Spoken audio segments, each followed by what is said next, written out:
Достор, ежемалинаны кантип жабабыз деген суроолор көп болду эле. Бүгүн мына иш жүзүндө көрсөтөйүн деп чечтик. Былтыр негизи мына агроспандар 4-2 да ширинасы ушул менен жаптык эле текши. Анан мына эки шпалеранын ортосундагы мына темирди дагы кактык да, ошондо ортосунан жүргөнгө уже невозможно болуп калды. Ошол себептен бул агроспанды ортосунан бөлүп атабыз дагы. Мындайынан узунунан жаап чыгып атабыз. Былтыр бул жака жабылган болсо, быйыл түз мындайынан жабылып атат да.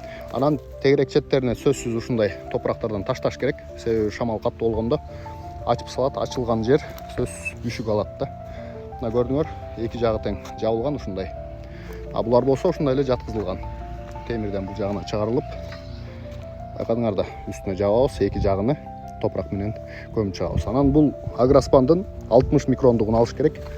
Себеби мага келген кишилер болду, неге сеникин үшүк алган жок, биздикин үшүк алды дейт да. Меники 60 микрон десем, биз 40-тык алып алып турбуз, арзанырагын деп. Ошол себептен акчаны аябай бир аз 500 000 сом айырма болот болуш керек. 60 микрондугун алгыла, колдон келишинче. Анан өзүңөрдүн жөөңөргө ылайыктуу кылып алгыла. Меники 4-2 болчу ширинасы. Аз экиге бөлгөндө ошондо 4,20 2 болуп калат. Ошону бөлүп туруп эле мындай жаткызып, узунунан жаап коюп атабыз.